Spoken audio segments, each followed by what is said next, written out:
for spending this time with me. I appreciate that. Let's get started.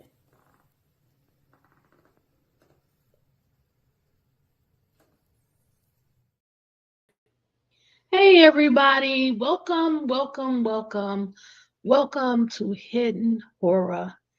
So yesterday in a video, I explained to you that I wanted to go over my thoughts about some information that I heard in a court hearing, and I've been thinking about it.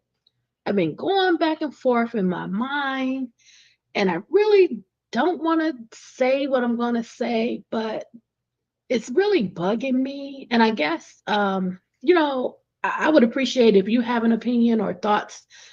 You can put them in the comments. Sometimes I don't respond to comments if you're not saying anything or you're not expecting a response. And sometimes I do. I might just say thank you for your comment, or I might try to answer your question. So I do try to do that, try to be responsive to anything, and I do check for comments. So, you can feel free to leave a comment, let me know what you think. But for the longest time, I have been, I would say at least a year and a half, maybe going on almost 2 years, I've been thinking about how did everything unfold.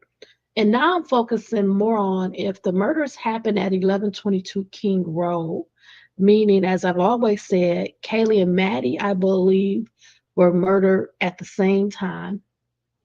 And I believe Ethan and Zaina were murdered at the same time. I just don't know if the murders happened at 1122 King Road. I would need to have evidence of that. It would need to be shown and proven to me. And that's due to a lot of things, but just the inconsistencies. Like, for example, Dylan seeing Zaina on the floor on the second floor, but never describing any wounds, any blood, any injuries. The 911 call where they're going up to the victims, never describing any wounds, any blood, any injuries. And then just things that I've seen, I know, like videos, things like that. Some of this stuff I don't even bring on the platform, but it doesn't negate that I've seen it, reviewed it through my research. So I'm still really unsure if the murders happened at 1122 King Road. But all in all, for I would say maybe the last couple of months, I've been trying to unpack a lot of the new information that's coming out in the case. And something that came out a few months back, it was revealed in court, something that was not put into Brett Payne's PCA, but it was revealed in court that, and I'm going to say allegedly, but I'm gonna play what happened in court so you can hear it for yourself. And I put the link on the Hidden Horror Facebook page. But I am going to play it, but I want to just protect myself by saying allegedly, because I don't have anything written, but this did play out in court. But allegedly, Dylan Mortensen, she has repeatedly on different occasions and different documents through statements, written statements, said that, and I've heard this so long ago, that someone from the second floor ran up the steps to the third floor. She could hear the running. Now, if we think about the placement, and let me bring up a picture of 1122 King Road. I have one already that I pulled up. Because as you know, you guys, I'm a visual person, so I'm always looking at things. But Dylan Mortensen's bedroom was on the second floor, along with Zaina Cornoto's bedroom. So at the time of the murders, allegedly, if they happened at 1122 King Road, Dylan Mortensen was in her bedroom on the second floor, and then allegedly Zaina Cornoto and Ethan Chapin would have been on the second floor as well in Zaina's bedroom. And then on the third floor, the third tier here, Haley Gonclaves and Madison Morgan were on the third floor, allegedly. Okay. So, in what came out a while ago, and I've been thinking about it, is that Dylan Mortensen has described on multiple occasions and different documents, as I said, that she heard someone run up the steps from the second floor to the third floor and then immediately run back down from the third floor to the second floor. Now, for the longest, I haven't addressed it. I haven't said anything. I really, really, really don't want to address it, don't want to say anything, but it was not included in Brett Payne's PCA. Why? I don't know, because he disclosed a lot of the account from Bethany Funk and mainly Dylan Mortensen, and they describe how they arrived at home, what people were doing, what time they believe the murders allegedly happened, someone walking past Dylan Mortensen allegedly. All of that is in Brett Payne's PCA, but this information was never disclosed in Brett Payne's PCA, right? So now I am assessing information, thinking about information. I'm processing these things, and my brain is really, really trying to, almost like a movie, play out or depict how I feel the murders could have unfolded. And as I've said to you guys before, my big problem, and I don't have the evidence. I'm not privy to any information that the public wouldn't be known through these motions, through information, through videos, through courtroom testimony, documents, objections, all of that. I don't have any more information than anyone else. But I do have this skill set. I do have this background. I do have this knowledge, this education, and I've been to a lot of crime scenes. I can't really talk about that type of stuff unless I talk very generally, but I've always been playing this out in my mind and trying to figure out if the murders happened at 1122 King Road, how they unfolded. My biggest issue, or my bigger issue, is that we don't really have the timeline for the whereabouts, the comings, the goings of Sandra Cornell and Ethan Chapin. We don't know really where they were Saturday, November 12th, I would say after 8 p.m., 9 p.m., up to and leading to their deaths. I don't even want to put a time frame on it because the times have changed, information have changed, and I don't want to rely on the two surviving roommates. We just know that eyewitness testimony is just not reliable. So I want to make sure whatever information I rely on is credible. It can be confirmed. It can be documented. There would be some pictures, some video, something concrete. Okay. So I have a big issue. I don't know when Zaina Cornodo and Ethan Chapin arrived at the 1122 King Road house. I have said this. I have talked about this. I have really, had some challenges behind that information. And it's a big piece of what happened. It does matter what time they arrived. It matters what were they doing the hours leading up to arriving, and then their deaths, their murders. And even if that is or is not at 1122 King Road where they were killed, people are placed all the time, dumped, all of that. Okay, so my issue is when I'm talking, I'm really not sure, but I have kind of formulated what I feel could have happened. Now, this is my opinion.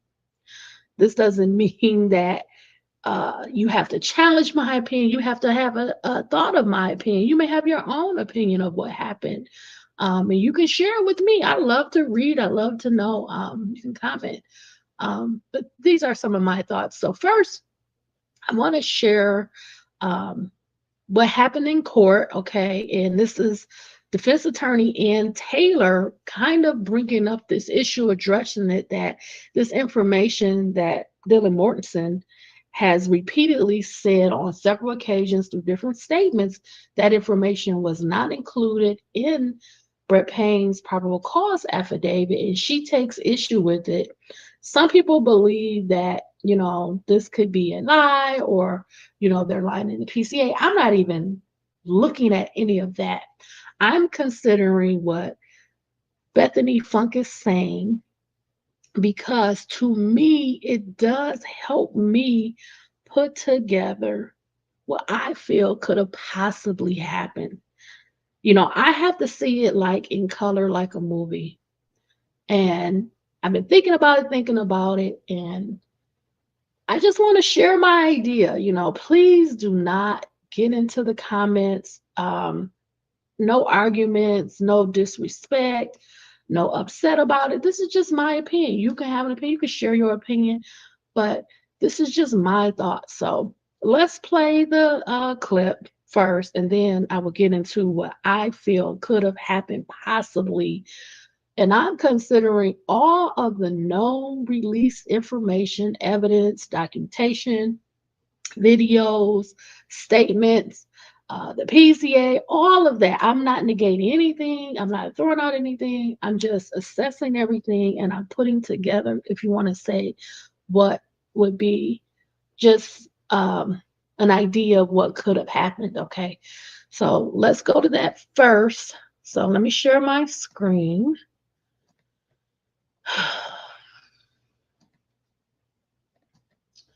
Okay. So this clip was taken from YouTube. Is at VERITAASSY.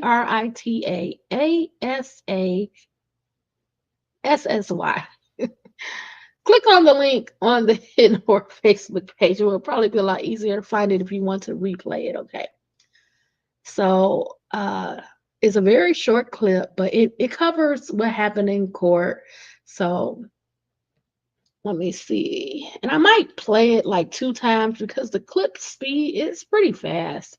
So I might play it more than once. Let me see if I can reload it.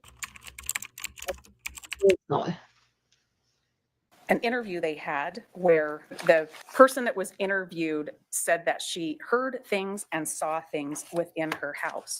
But what is written in the probable cause affidavit is seriously lacking in detail. It's wrong and it's false in many places. The way the affidavit reads, it says this person stated she went to sleep on the second floor. She was awoken at 4 by what she stated sounded like one of the victims playing with the dog, which was on the 3rd floor. A short time later, she thought she heard one of the victims say something. That caveat, she thought she heard, is a problem. That's not at all what was said. This person was interviewed shortly after 911 was called in the afternoon of November 13th, 2022.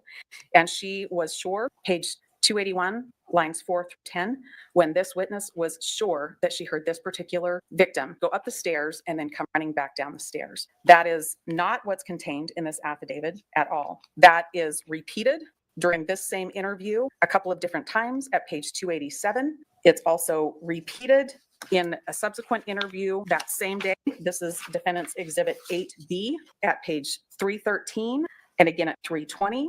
It's repeated again in D8C as well. That is important because that's misleading to the judge. That waters down what was said. And that matters in the probable cause affidavit because the officers, when they wrote this, knew that wasn't the case. They knew this particular person that DM said was upright and running down the stairs, but that's not what happened. That person was killed in the bed and never left the bed. And so the officers water that down because they know that fact is wrong, but they don't tell the magistrate that. They also don't tell the magistrate that this witness has claimed memory problems, that this witness has claimed that she's not sure what she heard or saw was real or whether it was at a dream, and that is contained in defendant's 8C. And that's going to be beginning at page 396, 398, 399, 403. There's further statements from that witness in that police interview that said that she had too much to drink and couldn't remember. None of that is given to the magistrate. That is information that's withheld. That's credibility of the person telling law enforcement these things. And the magistrate had a right to know that whatever is laid out in here isn't exactly the way it was. That person had credibility issues and she said things that were just absolutely untrue and couldn't have been true. Law enforcement knew that. That was intentionally withheld from the magistrate. That matters when we're talking about credibility and sets this whole thing into motion. Okay. So that went pretty quick. So I have it on my phone, and I just want to go over the part that I'm focusing in on. So I apologize. I have to find it. Person was interviewed shortly after 911 was called. Okay, let me turn the volume up. November 13th, 2022. And she was sure, page 281, lines 4 through 10, when this witness was sure that she heard this particular victim go up the stairs and then coming back down the stairs. Okay, that's it right there. Play it again. It's like 5 seconds. I'll play it again. November 13th, 2022. And she was sure, page 281, lines 4 through 10, when this witness was sure that she heard this particular victim go up the stairs and then coming back down the stairs. That is. Okay, that's it. That's what I want to hone in on. So let me go back to my picture, okay, of the house.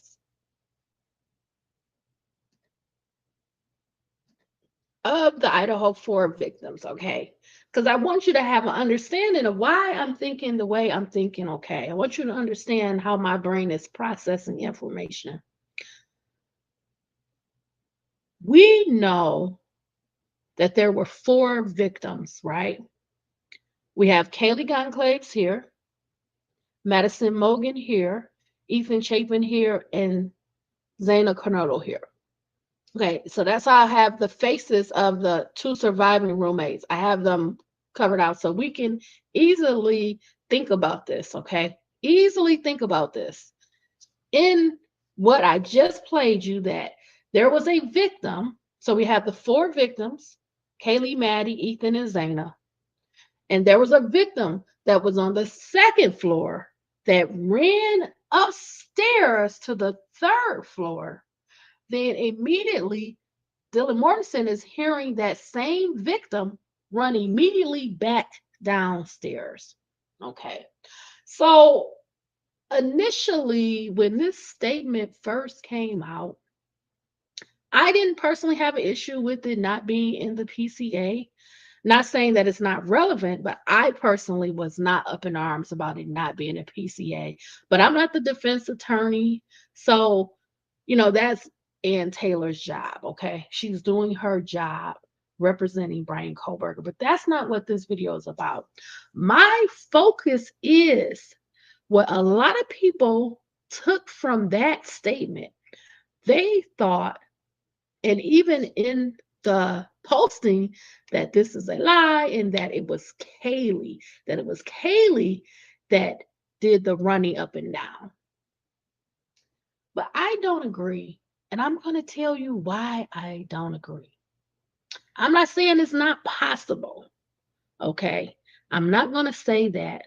But what I will say is I have to look at everything when I'm investigating or researching a case. And what do we know? Let's go over what we know so we all can kind of have the same foundation. From what was recently coming out through order of Judge Hippler, we know that at 2 a.m., Kaylee, Maddie, Dylan, and Bethany were in Kaylee's room on the 3rd floor. Now, this is new information, right? This is important because a lot of people, they just accepted some information that was disclosed, I would just say in the media. It was something that was disclosed in the media that Kaylee and Maddie were found in the same bed. And I think people just, I don't want to say assume, but sometimes, proximity will make people just accept things that, and what I think they accepted is Kaylee and Maddie were in the same bed. No, you can't just assume that.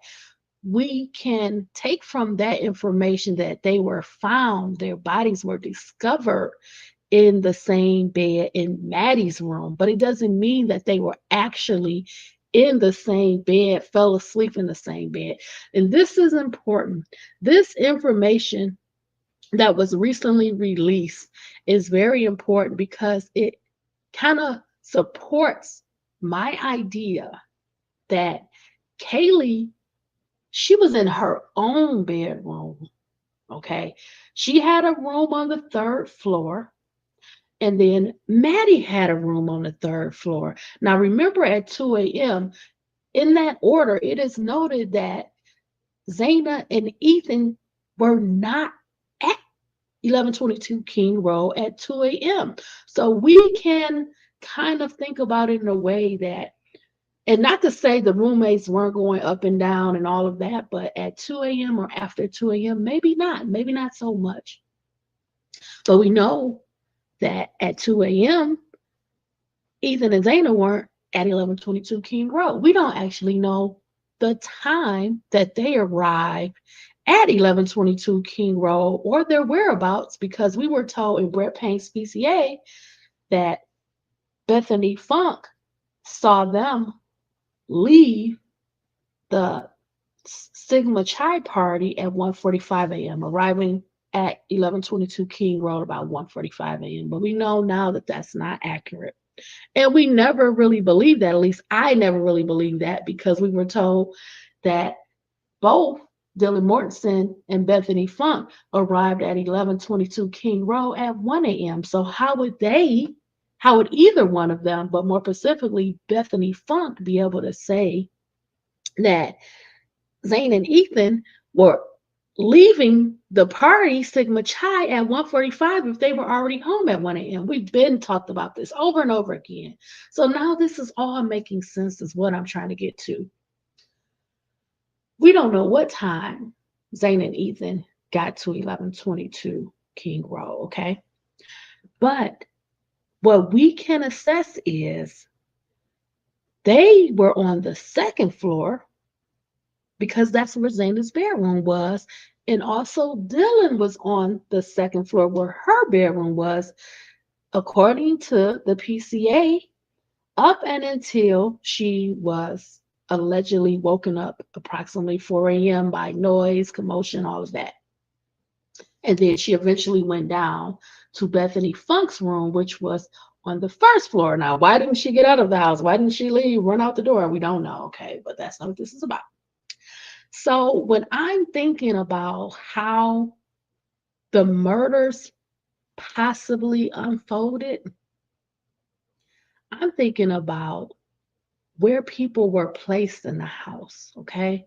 So let me pull up a different picture, okay? I'm going to have to pull up a totally different picture because, oh, wow, look how dark the house looked in that picture, okay?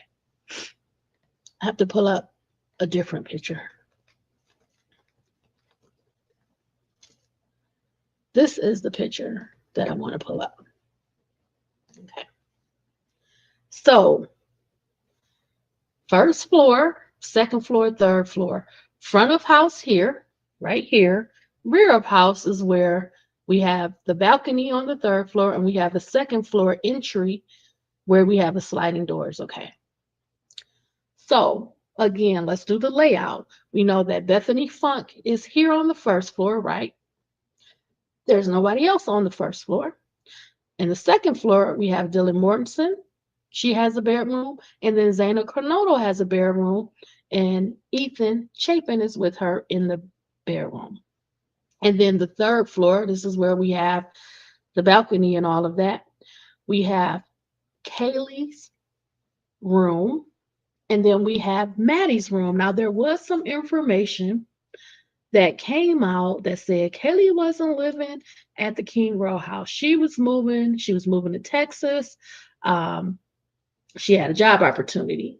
Now, if you were able to catch the interview of her father, Steve Goncalves, he did an interview recently with the Drunk Turkey Show. It's a YouTube channel. Check out the video. It's about an hour, 45 minutes long. I reviewed the video, of course, and this is where I'm coming to disclose some information that he said. He said that Kaylee had basically been home for about 2 weeks, and basically when the school shuts down, when there's a break, kids will come back home and they will work to their old jobs and try to get money. And that's what I believe he was describing that she was doing. Now, I took a little issue with that. I haven't talked about it yet. I haven't talked about his interview yet, but I took issue with that because If Kaylee was coming back and forth home for about 2 weeks prior to the murder, that puts you at about Halloween, end of October. Okay. Usually, typically, you don't have a break until you have the Thanksgiving break, which is about the third week in November, about the end of November. So it wasn't near a break. So if she was coming home, maybe that wasn't the reason. I don't know. Or maybe she told him that was the reason or expressed that to him. I don't know. But it didn't jive with the timing of everything. I don't know why Kelly wasn't at 1122 King Road. I have my suspicions, and it could do and be about those threats. Allegedly, Madison Mogan flushed some drugs down the toilet, and she was told, they're going to get you. They're going to get you for that. You're going to pay for that, basically, as in a form of retribution. Now, be careful. They're going to come for you for that, for doing that. So maybe that's why Kaylee wasn't there. I don't know. We also know that Zainab Cornolo allegedly changed the locks at her bedroom about a week before the murders. Now, is that relating to the threat also? We don't know. We may never know. We have to see how things play out if there is a trial. But all of that is what I'm considering. I'm thinking about in my mind. Okay. So now, and also, well, I won't even talk about the sliding door. I'm not going to go there with the sliding door. It could have been operational. I don't know. But it was, some rumors that it was not operational. There was also some rumors at one point that people knew the key code to enter the front door. I don't know. Okay, I cannot confirm any of that information. There's been a lot of rumors in this case, as you already know. But again, considering the layout, again, Bethany's on the first floor, Dylan is on the second floor, along with Zaina and Ethan in Zaina's bedroom. And then the third floor has Kaylee and Maddie. Now let's focus on the third floor a little bit. Let's pull a picture up of, because I don't like to see the same picture for a long time. So let's just pull a picture up. Kaylee and Maddie.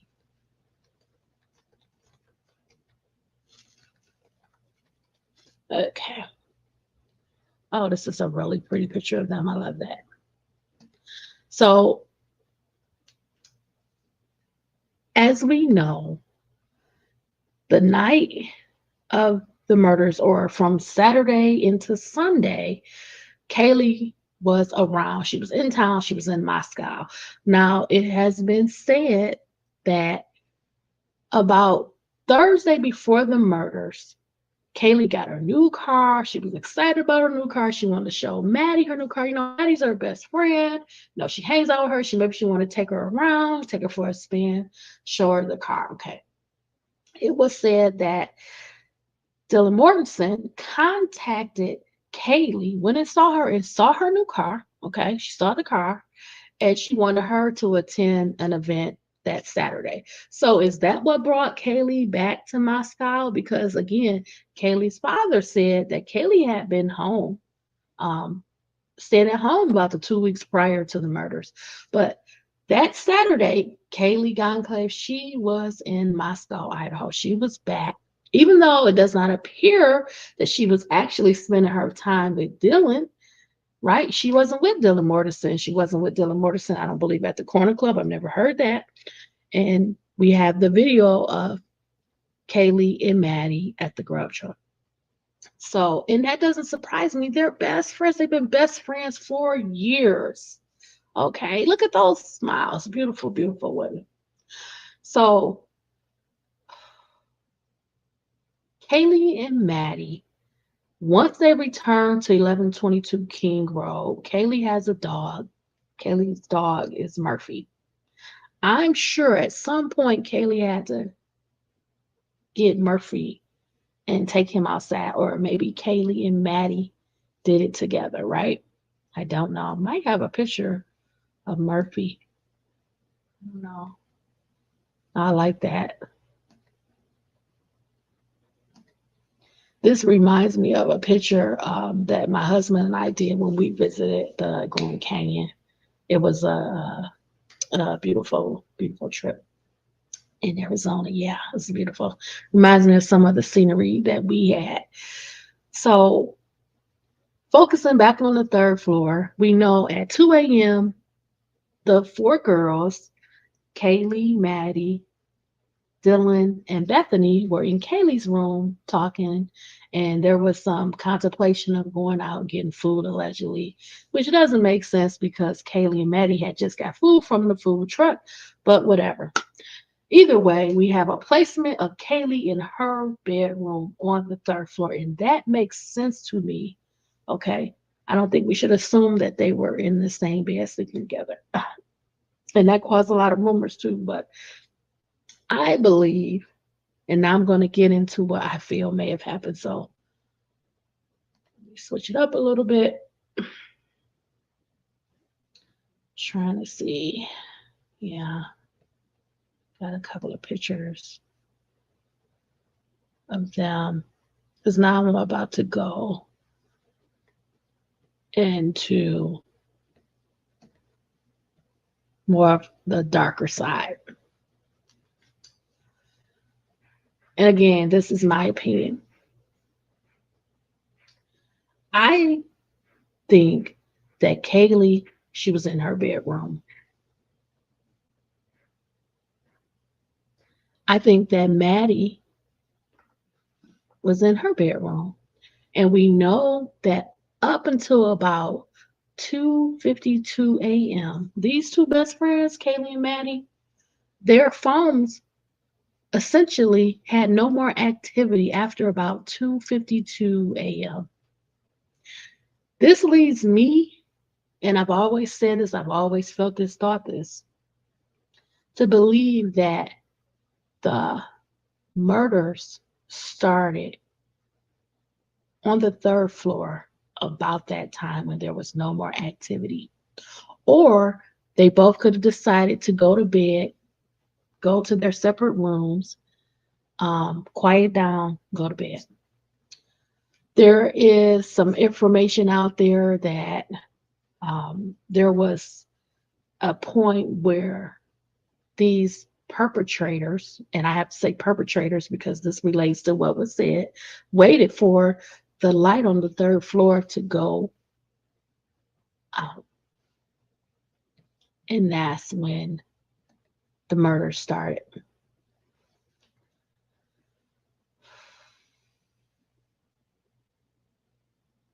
I tend to think that those frantic calls, those repeated calls, um, have also been a part of the start of the murders, as well as it's reported that Madison Mogan called Bethany Funk about 2:54 a.m.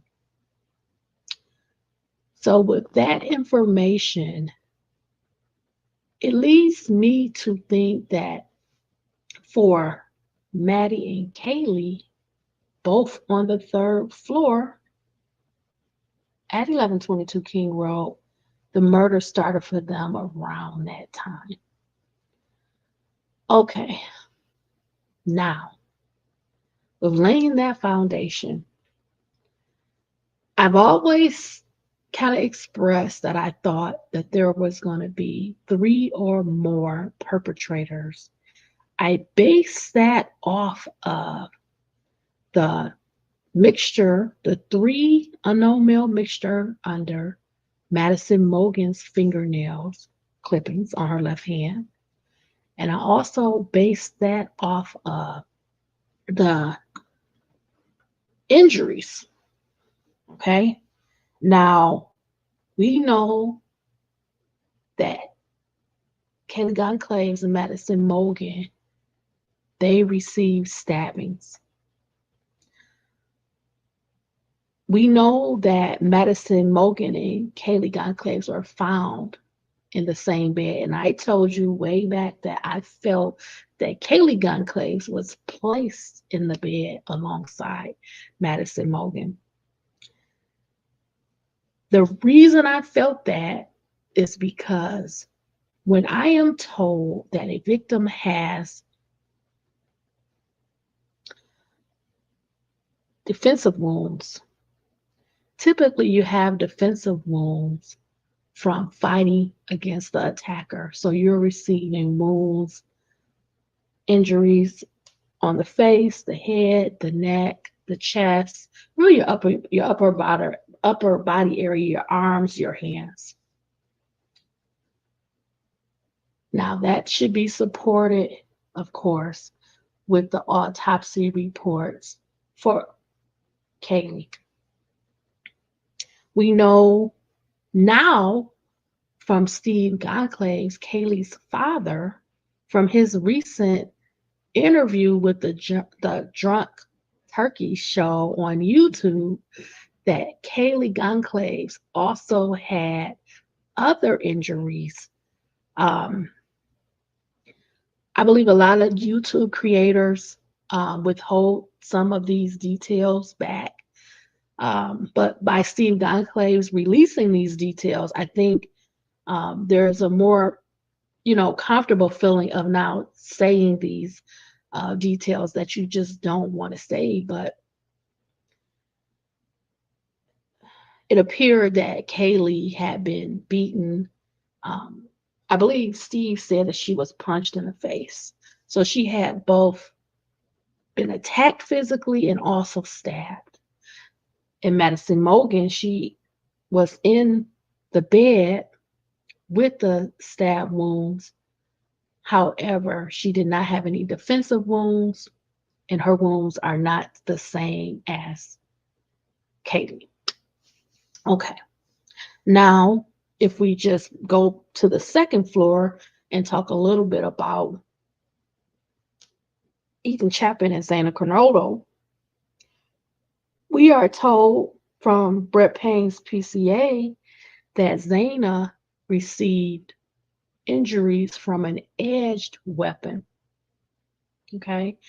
And we are told that Ethan received sharp force injuries.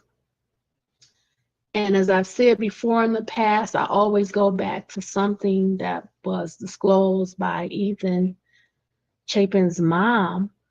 She wondered where his golf clubs were.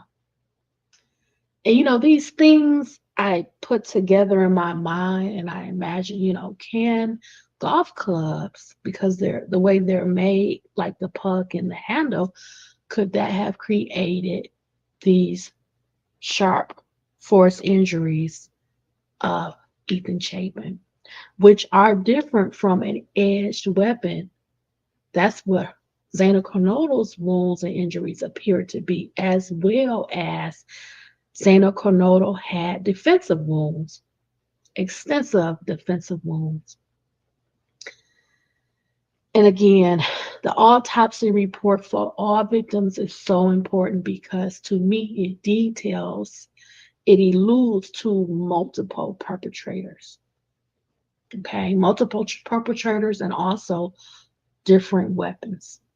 We know possibly a knife, and we also know possibly 2 other weapons. Okay.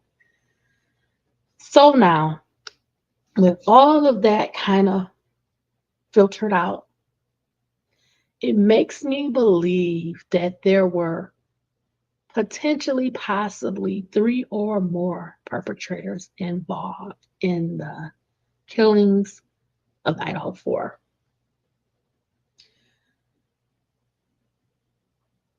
I imagine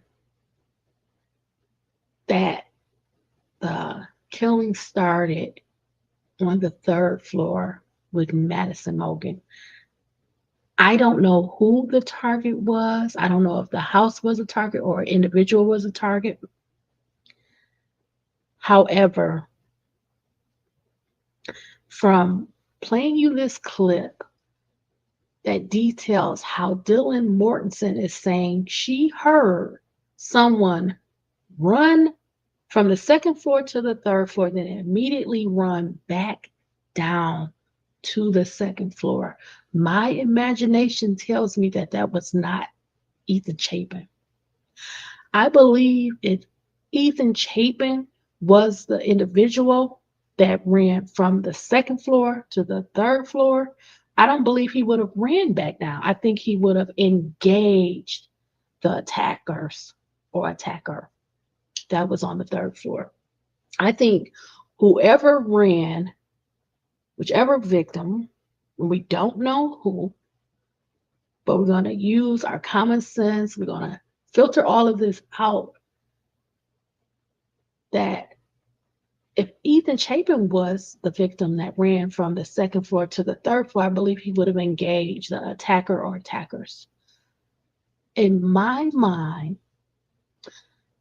I will say if there are 3 people on the second floor, 1 surviving roommate, Dylan Mortensen, 2 victims, Ethan Chapin and Zaina Carnota, I believe the person that ran from the second floor up the steps to the third floor and then back down immediately was Zaina Carnota. That is my opinion.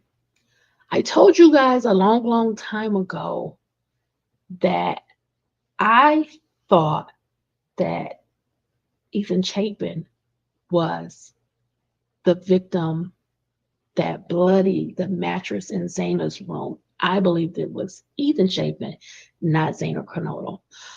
I thought that because we know that allegedly Zaina Carnota was up. She was using an app online.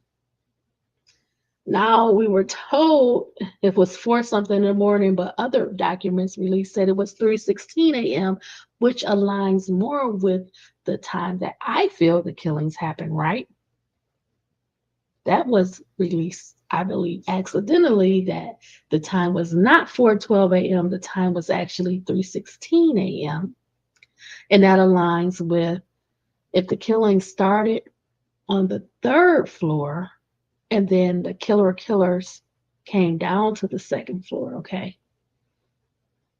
And they have her using the TikTok app about, 3:16 a.m., whatever. All of the truth is going to eventually come out. They're going to do forensic downloads on all of the victim phones. But anyway, this is how I feel things may have unfolded. I feel that the killers entered 1122 King Road. I imagine they didn't want to come through the front door. It's very visible, it's seen, there's no covering, there's no trees, nothing to hide you. So I believe the killers came into the property from the rear of the property. Now, we know, and I can show you, let's get another picture up of the property.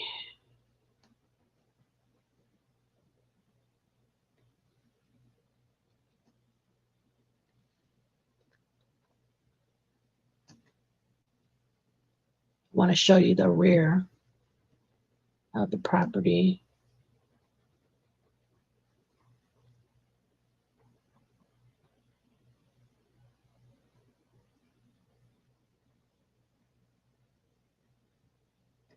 This is mine.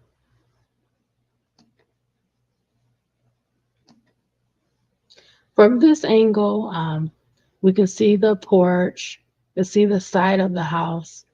This is not the right angle that I need, though. I want to include the sliding door. Okay, this is a good photo.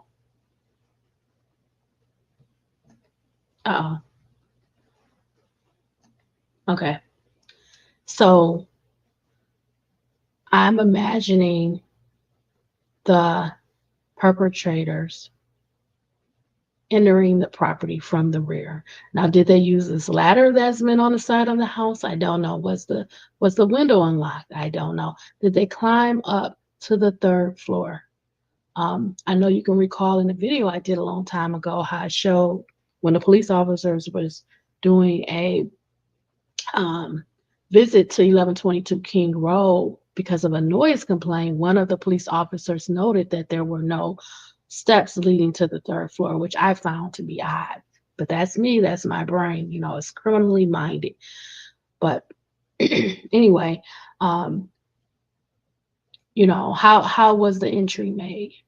Many different ways. Possibly the ladder, possibly an unlocked window, possibly the sliding door, possibly climbing up to the third floor and making entry that way. A lot of different ways, but in my mind, that would be the most coverage, especially late at night in the dark. I believe that the killer or killers knew the victims. Now, this is my opinion. Why not go to the first floor? Go down to the first floor. Why not just stay on the second floor? If you go to the third floor, I believe that's where the intent is. That's where the target is. Now, again, I don't know if Madison Mogen was possibly the target or Kaylee Goncalves was possibly the target, but I'm just using my common sense. Again, we are told that Madison Mogen was told, we're going to get you. And was that the case? Was that the case? Was Madison Mogen the target? I don't know. But I believe the the killing started on the third floor with Madison Mogen. I imagine her being in her bed, possibly sleep or falling asleep from the grub truck video, and from people that were there that evening. They described Madison Mogen as being intoxicated. So I don't know if that played a part, maybe in her not wanting to go back out at 2 a.m. if that's true. And also being able to easily and quickly fall asleep, not staying up too long after arriving at 1122 King Road at 1:56 a.m. Okay. So now, if the killings started possibly in Madison Mogen's bedroom, she's alone. She's possibly asleep. And the reason I think that Maddie is asleep is because she didn't have any defensive wounds. Her body was found in the bed, and I don't believe she had as many stabbings as Kaylee, and she didn't have any defensive wounds. Okay. Now, I think what happened next, I think the commotion, the noise, maybe the screaming, caused Dylan Mortensen to hear the commotion that was going on the third floor. I believe this may have even caused Murphy, Kaylee's dog, to bark. And I believe Kaylee being in her room heard Madison screaming, yelling, this is her best friend. I believe this triggered Kaylee to get up and go see what was happening because she heard the screams, the yells. And she's getting alerted also by Murphy. I believe Kaylee, when she got up, maybe even shut Murphy, closed the door, shutting him, keeping him in her bedroom. And I believe this is how Kaylee comes into Madison's bedroom, and she's seeing the attack on Maddie. And at the same time, Dylan is hearing the fighting, the struggling. I think maybe Kaylee may have even said, there's someone in the house. Maybe she gasped that out like, oh my God, what's happening? There's someone in the house. I'm not sure. I think at the same time, when Dylan is hearing this, she's being woken up. She's hearing the commotion, the battle, the fighting, the crying, the screaming. I think that Zaina, who potentially is already woke, I think that she hears it as well. They're documenting that she was on an app. I think that Ethan may have been sleep in the bed. So Zaina's hearing the noise. She goes around, runs up to the third floor, from the second floor to the third floor. This is why Dylan is accounting for hearing someone quickly run up to the third floor and then immediately come back down running. I think that was whatever's happening in Maddie's room, there may be a second attacker on the third floor. I think that's why you have Kaylee being beaten, punched in the face, and also the multiple stabbings. I think when Zaina got to the third floor, she would be close to Maddie's room. She could see Maddie's room. And I believe, oh, let me see if it's in the PCA. Might be able.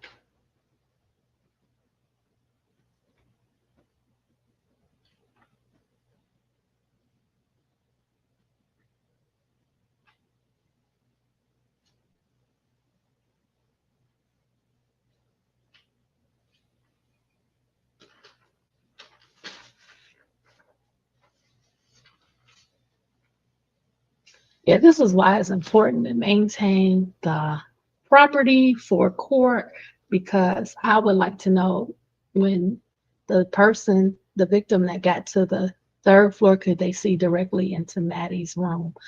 I'm guessing so. That would be my guess.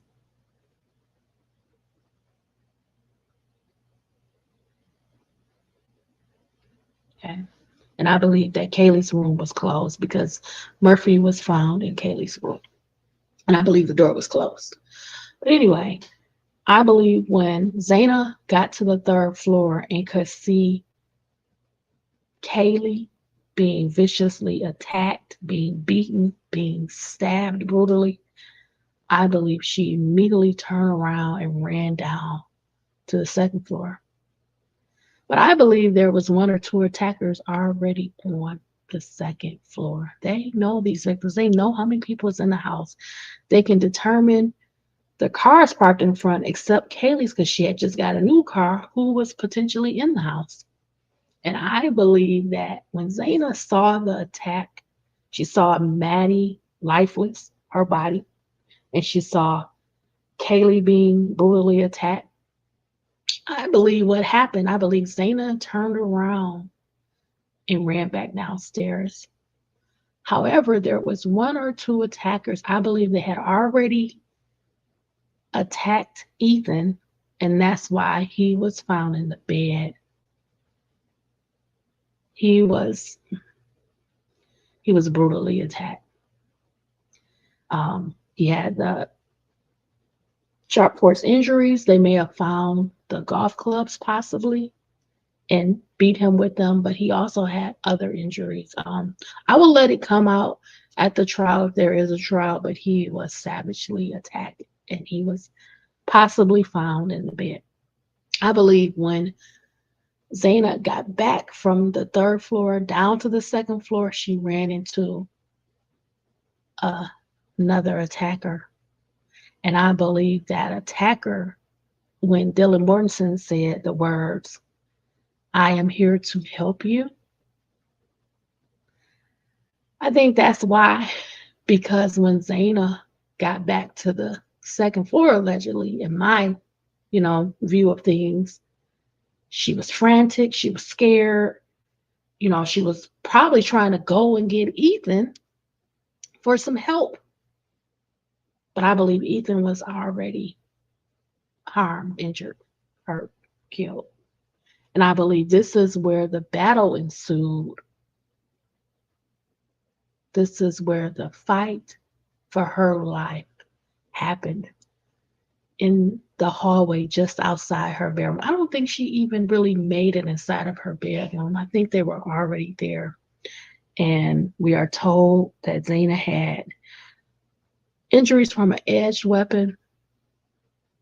We know that Zana had defensive wounds, so she has injuries throughout her upper body. And we know that Zana also succumbed to her injuries. She was killed. And as we are now told, Dylan Mortensen could see the body of Zana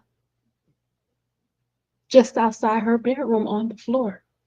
Now, why she does not describe this as injuries, blood, etc., I do not know. I don't have the answers for you. And I will sum it up and say, it is hard for me to believe that one attacker just walked past Dylan Mortensen. I believe potentially there were 3 or more attackers of the Idaho Four. We have different injuries, different wounds, different weapons. And it would be hard to maintain this crime scene, this 3-story home, all of these people in the different areas located 3rd floor, 2nd floor, and 1st floor. We have to consider that Dylan Mortensen did not run out of that 1st floor front door, and her bedroom was right there. We also have to consider that no one called 911 during the time of the attacks, during the time of the murders, after hearing the screams, hearing the battle, the commotion, things being knocked over, hearing Murphy barking, barking, barking, and Dylan Mortensen now revealing not only did she hear Zana crying, she saw Zana's body on the floor outside her bedroom. And again, we are told that this was a heinous crime. We see the blood leaking out of the house. I can remember seeing, I have the picture here. Let me share my screen. I can remember seeing the blood coming down the walls in the kitchen. Do you remember this when this was reported and the blood was leaking outside of the house on the foundation below the siding? Do you remember that? I do.